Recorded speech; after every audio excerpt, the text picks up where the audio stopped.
دوستو آپ اس بات کو بخوبی سمجھتے ہیں کہ قرآن کے تعلق سے ہماری ساری گفتگو چل رہی تھی۔ دوستو یہ مسابقہ کی دنیا ہے، مقابلے کی کمپٹیشن کی دنیا ہے۔ دنیا میں کتنے مقابلے ہوتے ہیں، علوم کے، صلاحیتوں کے، ہر ہنر کے، گیم کے، بہت سارے مقابلے ہیں۔ لیکن دوستو لیبیا میں ایک مقابلہ میں دیکھ رہا تھا، مزمار الذہب، قرآن مجید کی تلاوت کا، قرآن مجید کی حفظ کا۔ ان سارے مقابلوں کو دیکھ کر میں ایک بات کہہ سکتا ہوں، واللہ محمد رسول اللہ صلی اللہ علیہ وسلم کی حدیث پڑھ کر کہ خیرکم من تعلم القرآن وعلمہ کی روشنی میں یہ کہوں گا کہ دنیا میں دوستو علوم بہت ہیں، لیکن سب سے بہتر علم قرآن مجید کا ہے۔ دنیا میں ٹیچر بہت ہیں، لیکن سب سے بہتر ٹیچر وہ ہے جو قرآن مجید پڑھاتا ہے۔ دنیا میں اسٹوڈنٹ بہت ہیں، لیکن سب سے بہتر شاگرد، سب سے بہتر اسٹوڈنٹ وہ ہے جو قرآن مجید سیکھتا ہے۔ دیکھیے دوستو، آج میں حفظ کی بات کرتا ہوں، اپنے بچوں کو قرآن یاد کرانے اور قرآن سکھانے کی بات کرتا ہوں۔ جو قرآن مجید کو اپنے سینے میں حفظ کر لیتا ہے، محفوظ کر لیتا ہے، محمد رسول اللہ صلی اللہ علیہ وسلم نے بڑی بشارتیں سنائی ہیں۔ رب کائنات نے ایسے بندے کو جو قرآن مجید حفظ کر لیتا ہے بڑے اعزازات عطا کیے ہیں۔ محمد رسول اللہ صلی اللہ علیہ وسلم نے فرمایا، یا ام القوم اقرأہم لکتاب اللہ، کہ لوگوں دنیا میں لوگ تو ہزاروں ہیں، لاکھوں لوگ ہیں، لیکن جب کسی بستی میں مسجد بنتی ہے، جب کسی محلے میں مسجد بنتی ہے، مسجد بننے کے بعد جب مسجد کا مصلی بنتا ہے، جب مسجد کا منبر بنتا ہے، اس منبر پر بیٹھنے کی بات آتی ہے، اس مصلی پہ کھڑے ہو کے امامت کی بات آتی ہے، اس مصلی کو کون سنبھالے گا، اس منبر کا حقدار کون ہوگا۔ دنیا میں صلاحیتیں بہت ہیں، لوگ ذہین و فطین ہیں، بڑے بڑے لوگ ہیں، لیکن مسجد میں دوستو منبر پہ کھڑے ہونے یا مصلی پہ کھڑے ہونے کی بات آتی ہے تو محمد رسول اللہ صلی اللہ علیہ وسلم نے فرمایا، تمہاری ساری صلاحیتیں الگ، تمہاری ساری ڈگریاں الگ، لیکن مصلی پہ وہ کھڑا ہوگا جس کے دل میں رب کا قرآن محفوظ ہو، منبر پہ وہ کھڑا ہوگا جس کو علم ہو قرآن مجید کا۔ اور اللہ کہتا ہوں کتنے بڑے احساس کی بات ہے، منبر پہ وہی کھڑا ہوگا جس کے دل میں رب کا قرآن محفوظ ہو۔ اور اللہ کی قسم ہم نے دیکھا بھی ہے اور دنیا دیکھ بھی رہی ہے، غریب گھرانوں سے اٹھنے والے بچے، غریب ماں باپ کی گود میں پلنے والے بچے، غریب ماں باپ کی یہاں پرورش پانے والے بچے، اللہ ان کو قرآن مجید کیا دے دیتا ہے، قرآن مجید کیا حفظ کر لیتے ہیں، قرآن کی دولت کیا دے دیتا ہے، اللہ اچھی آواز کیا دیتا ہے۔ جب یہ تراویح پڑھانے لگتے ہیں ہندوستان کی الگ الگ مسجدوں میں، یہ غریب بچے کالے کلوٹے، حفظ سے پہلے نہ ان کے ماں باپ کو کوئی جانتا تھا، نہ ان کو کوئی جانتا تھا، نہ ان کے گھر و گھرانے کو کوئی جانتا تھا، نہ ان کے خاندان کو کوئی نہیں جانتا تھا۔ جب یہ تراویح پڑھاتے ہیں، جب یہ مصلی پہ کھڑے ہوتے ہیں، ذرا آپ نمازیوں پہ نظر ڈالو، شہر کے بڑے بڑے ڈاکٹر ان کے پیچھے نماز پڑھ رہے ہیں، شہر کے بڑے بڑے سائنٹسٹ ان کے پیچھے نماز پڑھ رہے ہیں، شہر کے بڑے بڑے لائر وکیل ان کے پیچھے نماز پڑھ رہے ہیں، شہر کی بڑی صلاحیتیں شخصیتیں ان کے پیچھے نماز پڑھ رہے ہیں، ان کے اللہ اکبر کہنے پر رکوع کر رہے ہیں، اس حافظ جی کے اللہ سمیع اللہ لمن حمدہ کہنے پر اٹھ رہے ہیں، انہی کے اللہ اکبر کہنے پر سجدہ کر رہے ہیں۔ کتنے بڑے اعزاز کی بات ہے لوگ، کتنے بڑے اعزاز کی بات ہے۔ ہاں، اور جب یہ سلام پھیر کے منہ پھیر کے لوگوں کی طرف بیٹھتے ہیں نا، تو ڈاکٹر بھی سر اٹھا کے ان کی اچھی آواز پہ رشک کی نظر سے دیکھتا ہے۔ ہاں، بڑا بڑا سائنٹسٹ ان کے سر پہ ہاتھ رکھتا ہے۔ میں آپ سے پوچھتا ہوں، یہ عزت اس حافظ جی کو کوئی نہیں جانتا تھا، غریب آدمی کا بچہ ہے، غریب گھرانے کا ہے، یہ عزت کہ ایک سائنسداں اٹھ کر اس کو رشک کی نظر سے دیکھتا ہے۔ لوگوں یہ عزت اس کتاب میں دی، یہ عزت جس کو اس کتاب نے دی ہے، بڑے اعزازات ہیں۔ اور یہ عزت صرف دنیا تک نہیں ہے، یہ عزت آخرت تک ہے۔ دیکھیے جب آنکھیں بند ہوتی ہیں، جب آخرت کا دوستو سفر شروع ہوتا ہے، غزوہ احد میں کتنے صحابہ شہید ہوئے تھے، 70 صحابہ شہید ہوئے تھے۔ اب اتنی قبریں تو بیک وقت نہیں کھودی جا سکتی، ایک ایک قبر میں کئی صحابہ کو دفن کیا گیا، ایک ہی قبر میں کئی صحابہ کو رکھا گیا۔ محمد رسول اللہ صلی اللہ علیہ وسلم سے پوچھا گیا، اے اللہ کے رسول اتنے صحابہ کو دفن کر رہے ہیں، صحابی ہونا بڑی بات ہے، لیکن ان صحابہ میں پہلے کس کو رکھیں قبر میں، پہلے کس کو رکھیں؟ قرآن کی فضیلت کو سمجھ جائیں گے اگر یہ حدیث سمجھ گئے، قرآن کی اہمیت کیا ہے۔ اللہ کے رسول نے فرمایا، قدموا اکثرهم قرآنا، قبر میں پہلے اس کو رکھو جس کو قرآن زیادہ یاد تھا۔ قبر کیا ہوتی ہے؟ قبر مومن کے لیے جنت کا گہوارہ، قبر مومن کے لیے جنت کا حصہ، قبر مومن کے لیے جنت کی کیاری۔ اور جس سینے میں رب کا قرآن ہے، قبر بھی کتنا رشک کرے گی کہ میرے اوپر وہ سینہ آیا ہے جس پہ رب کا قرآن ہے۔ محمد رسول اللہ صلی اللہ علیہ وسلم نے فرمایا قدموا اکثرہم قرآنا، پہلے اس کو رکھو جس کے سینے میں رب کا قرآن ہے، پہلے اس کو رکھو۔ اور آپ نے وہ حدیث تو سنی ہوگی، امام کائنات نے فرمایا یقال لقارئ القرآن اقرا وارتقی ورتل کما کنت ترتل فی الدنیا۔ اللہ رب العالمین اس قاری قرآن سے، اس حافظ سے، اس قرآن پڑھنے والے سے کہے گا جنت میں پڑھتا جا چڑھتا جا، پڑھتا جا چڑھتا جا، تو پڑھتا جا چڑھتا جا، تیری منزل کہاں ہے؟ فَإِنَّ مَنْزِلَتَكَ عِنْدَ آخِرِ آیَةٍ تَقْرَؤُهَا، جہاں تک تیری قرآن کی آخری آیت ہو وہی فلیٹ تیرا ہے، وہی منزل تیری ہے، وہ گھر تیرا ہے۔ اعزازات ہی اعزازات ہیں۔ اور دوستو یہ اعزازات دوستو قاری قرآن کے لیے ہے، حافظ کے لیے ہے۔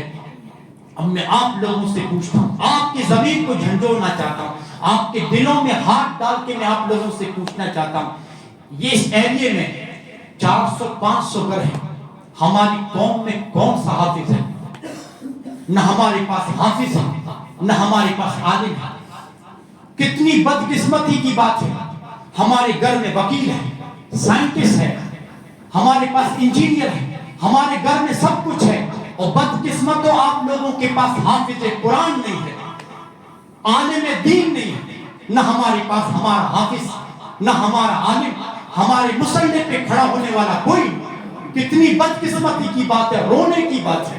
دنیاوی تعلیم کو ہم نے کتنی ترجیح دی ہے۔ میں آپ کے سینوں میں ہاتھ ڈال کے آپ لوگوں کو جھنجھوڑنا چاہتا ہوں، ہاں ذرا ہوش کے ناخن لو کہ ہمارے، اب دیکھیے گھر میں بلایا جاتا ہے بچوں کو کسی مہمان کے سامنے، کتنے فخر سے کہا جاتا ہے یہ سائنس کا کورس کر رہا ہے، یہ ڈاکٹری کا کورس کر رہا ہے، یہ وکیل کا کورس کر رہا ہے۔ ہائے بدقسمت کے پاس حافظ نہیں ہے کوئی بچہ، بدقسمت کے پاس کوئی عالم دین نہیں ہے، اور فخر کے ساتھ کہہ رہا ہے یہ وکیل ہے، یہ ڈاکٹر ہے، یہ انجینئر ہے۔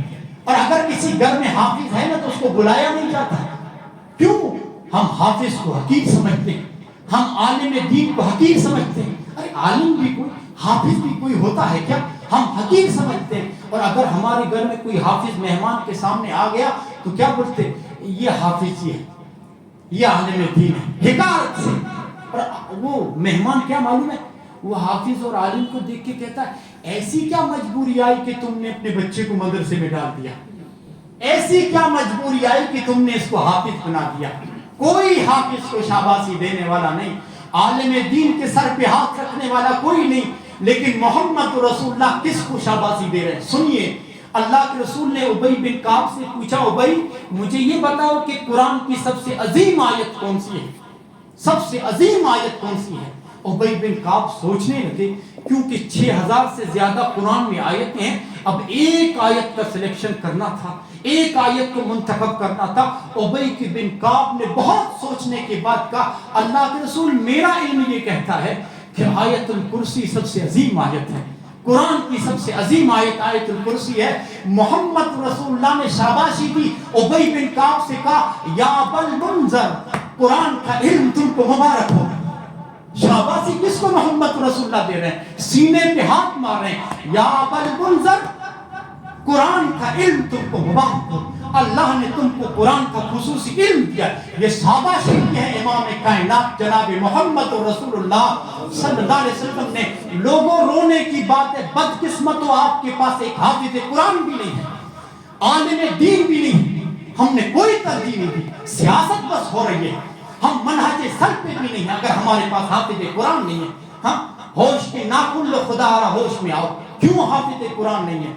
ہر دور میں دوستو دیکھا ایسے لوگوں کی قدر و قیمت رہی جنہوں نے مدرسوں میں جا کے علم دین حاصل کرنے کے بعد دنیا والوں کو علم دین سے روشناس کروایا۔ ایسے لوگوں کی ہر زمانے میں دوستو قدر و قیمت رہی ہے، لیکن آج مادیت کا دور ہے، آج پیسوں کا دور ہے، آج دنیا کمانے کا دور ہے۔ کوئی ماں باپ نہیں چاہتے کہ میرا بچہ دین پڑھنے کے بعد مسجد میں معمولی تنخواہ پہ رہے، ہاں اس معمولی تنخواہ پہ نہ ہم جی سکتے ہیں نہ اس کے بیوی بچے جی سکتے. ہر بات میں آپ لوگوں سے پوچھتا ہوں, ذرا اپنے گریبانوں میں جھانکو, اپنے بچوں کے تعلق سے آپ کا نقطہ نظر کیا ہے؟ اگر یہاں پر کوئی کاروباری بیٹھا ہے تو سوچتا ہے میں اپنے بچوں کو بچپن سے کاروبار کے داؤ پیش سکھاؤں, میرا بچہ آگے پڑھ کر دنیاوی مال و دولت کے لیے میرے لیے اضافے کا سبب بنے.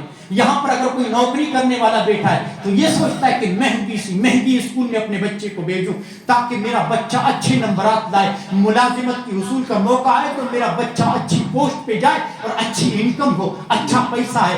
ماں بچے کو جنتی خواب دیکھنا شروع کر دیتی ہے, ارے یہ بچہ بڑا ہوگا میرے لیے آسائشوں کسائشوں کا سبب بنے گا. باپ کا بھی نقطہ نظر بھی ہوتا ہے, لیکن میں سلام کرتا ہوں اس باپ کو.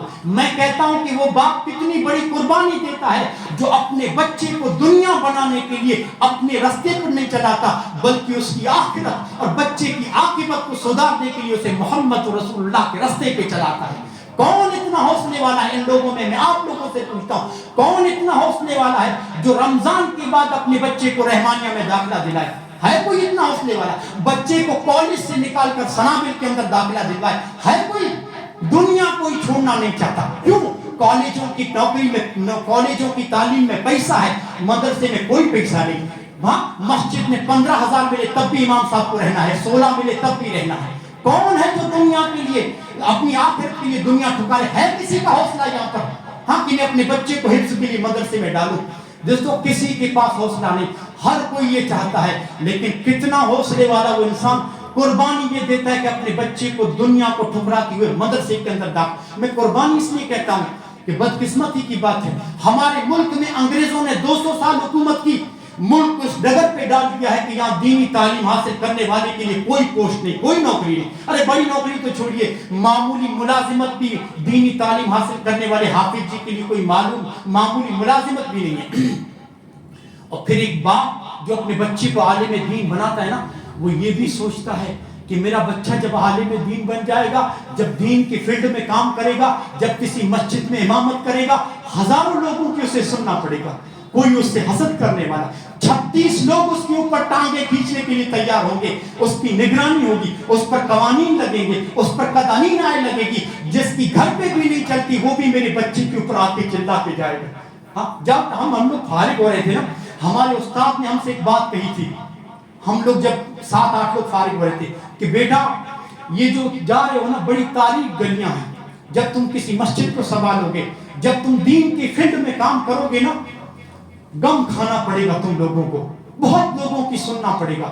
جب تم امام احمد بن حنبل کے نقش قدم پہ چلو گے, جب تم شاہ اسماعیل شہید کی سنت کو زندہ کرو گے, جب تم منبر پہ قرآن سناؤ گے نا, تو بہت سارے لوگوں کو تمہاری بات کھٹکے گی نا, تو وہیں پر تمہارے اوپر اٹھ کے چلائیں گے کہ امام صاحب آپ میرے اوپر بول رہے ہیں, حالانکہ تم نے قرآن مجید سے بات کی ہے, حدیث سے بات کی ہے. لیکن ہمارے عالم صاحب بولا کرتے تھے اس وقت تم لوگوں کو غم کھانا پڑے گا, اس وقت اس کو اپنی رسوائی نہ سمجھنا, بلکہ انبیاء نے ان ساری چیزوں کو برداشت کیا ہے, رسولوں نے بھی ان ساری چیزوں کو, تم لوگوں کو ہم علم بھی دے رہے ہیں, حکمت بھی دے رہے ہیں, ان کے پاس حکمت نہیں ہے, ان کے پاس نادانی ہے, ذرا ان کی باتوں پہ غم کھا جانا. اور جو عالم کے سامنے آ کے چلائے, عالم کے سامنے بدتمیزی کرے, اس نے عالم کی رسوائی نہیں کی, اس نے کتاب قرآن مجید کی رسوا کیا ہے. اس نے عالم کی تذلیل نہیں کی, اس نے قرآن و حدیث کی تذلیل کی ہے. اسے اللہ سے بھی معافی مانگنی چاہیے اور عالم سے بھی معافی مانگنی چاہیے. لیکن چہروں پر لوگوں کے کوئی اثر نہیں. عالم سے بدتمیزی کرنے کے بعد ان ساری چیزوں کو مد نظر رکھتے ہوئے میں کوئی اپنے بچے کو چھوڑتا ہے نا مدرسے میں کہ مجھے کالج نہیں, مجھے اپنی آخرت اور اپنی عاقبت بنانی ہے, میرے بچے کو حافظ بناؤ, عالم دین بناؤ. میں کہتا ہوں سلام ہے ایسے ماں باپ کو جس نے دنیا کو ٹھکراتے ہوئے اپنی آخرت کو بنانے کے لیے اپنے بچے کو مدرسے میں بھیجا. انشاءاللہ اس باپ کی آخرت ایسی ہوگی, بڑے بڑے ڈاکٹروں اور انجینئروں کے باپ رش کریں گے جب ان کے ماں باپ کو اللہ سونے کا تاج رکھے گا, جب ان کے ماں باپ کے سروں پہ اللہ سونے کا تاج رکھے گا. اور ڈاکٹروں کے ماں باپ کیا کہیں گے معلوم ہے, یہ کسی بادشاہ کا بیٹا ہے کیا, ہاں یہ کسی سائنٹسٹ کے ماں باپ ہے کیا؟ بولتے نہیں, یہ کوئی بادشاہ کے ماں باپ نہیں ہے, یہ کسی سائنٹسٹ کے ماں باپ نہیں ہے, بلکہ یہ حافظ قرآن کے ماں باپ ہیں, یہ حافظ قرآن کے ماں باپ ہیں.